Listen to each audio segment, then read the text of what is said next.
Oh, not this terrible thing again. It's not that terrible.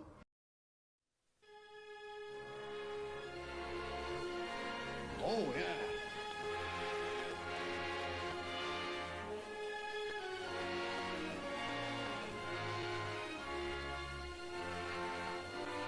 The Vikings are known as being marauders and pillagers, but they also had amazing skill at building and sailing ships.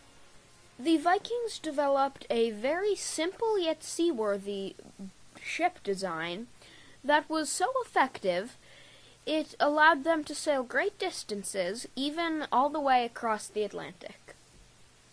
The model that I made is of the Skuldelev 5 warship, an actual Viking warship found near Skuldelev in Denmark. Almost an entire half of the boat was found, so archaeologists could make authentic plans of one side and then duplicate it for the other. Also, the Skuldelev 5 was used as the base for a full-size replica called the Helga Ask. The Helga Ask was built in 1991 by the Viking Museum in Roskilde, Denmark, and is regularly sailed for museum patrons.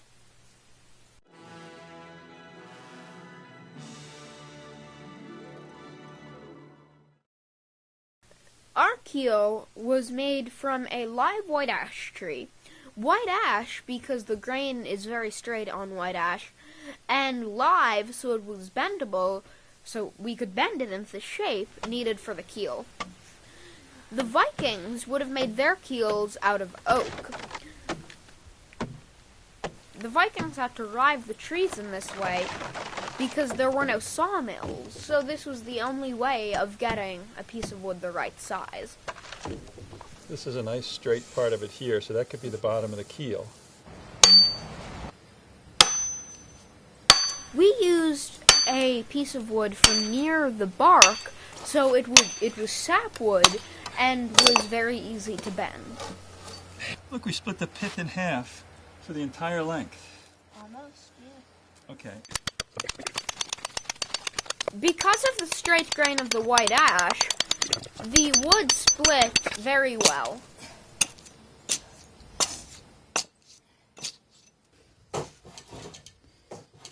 We used a hatchet, a draw knife, a jack plane, and a power planer to shape the keel.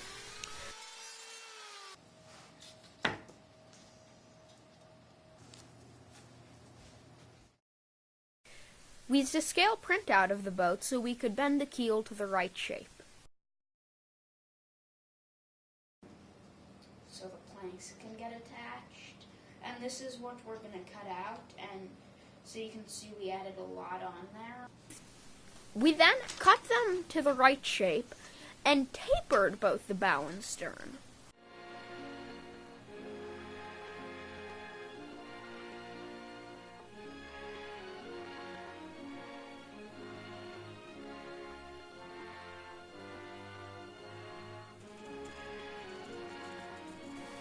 I traced the plan of each of the ribs onto a 1/4-inch thick sheet of basswood, and my father then cut them out. And I shaped them using the Dremel tool.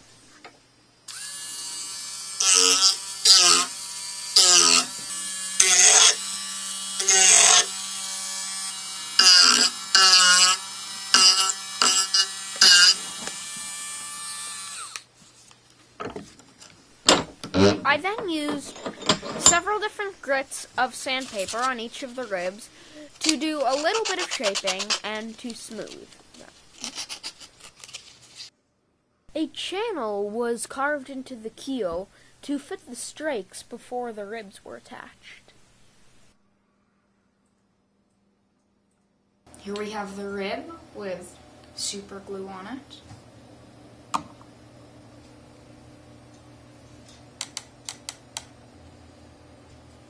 In our boat, the ribs were attached using super glue, although in the authentic they would have been nailed to the keel.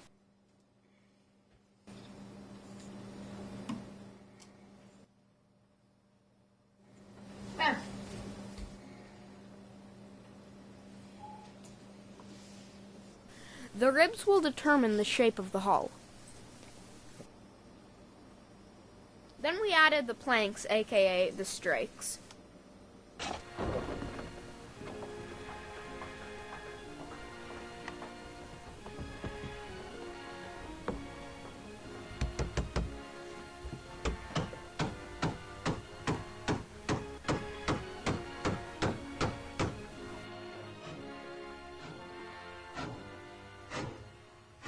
The Vikings would have added the first few strakes before adding the ribs. We added the ribs before the strakes, so the ribs would determine the shape of the hull. Each strake was made from 3 or 4 pieces from bow to stern, each of which had to be individually shaped.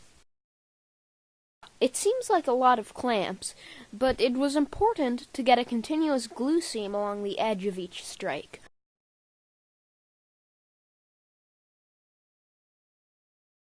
The strakes were shaped and attached over the course of about a month.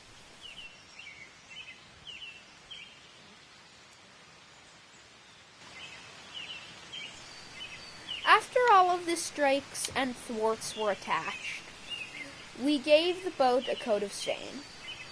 We also oiled the boat.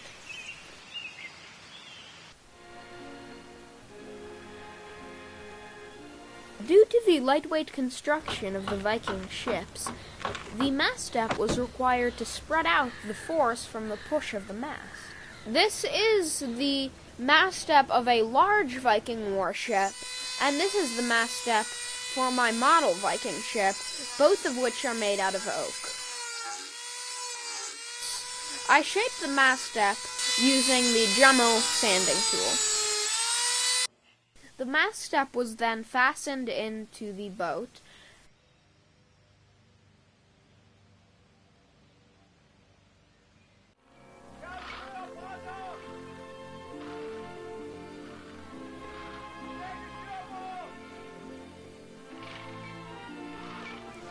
For the mast and boom, we used the wood of a small dead white pine tree that we cut down.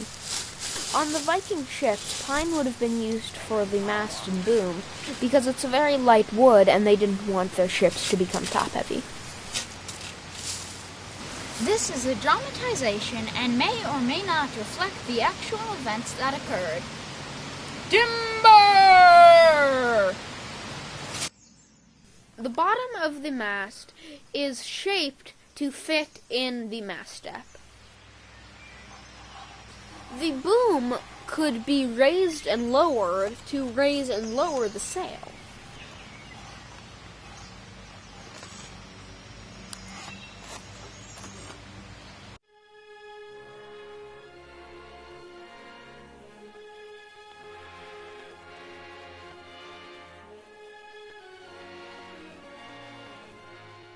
The shields were shaped using the belt sander and then 4 different grits of hand sandpaper.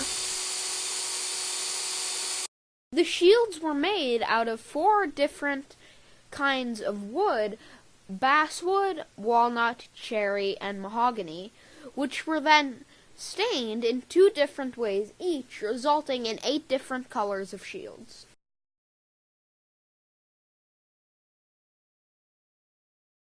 Before staining the shields, I glued on the bumps in the center.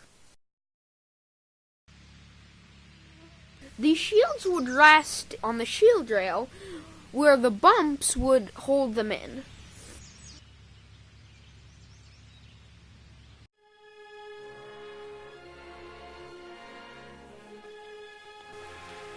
The Viking ships could be sailed, but also could be rowed.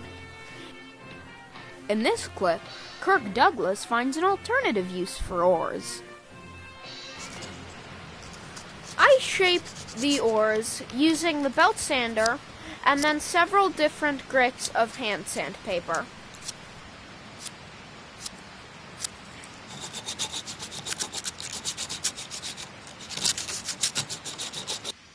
I also stained and oiled the oars.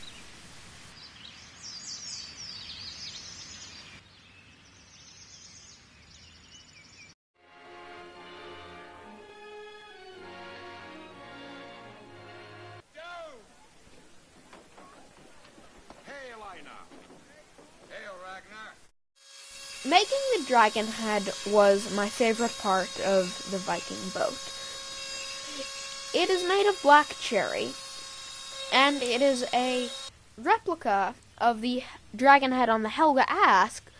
The dragon head was used to scare away the evil spirits of the sea, but was detachable, so when returning to port it could be detached, as to not scare away the good spirits of the land. The dragon tail is also made of cherry, and is modeled off of the tail on the Helga Ask.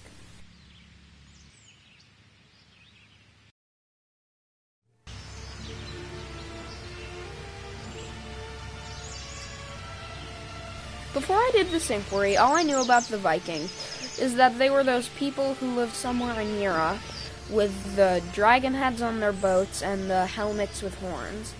Now I know a lot more about them, and I also know that those things aren't even always true.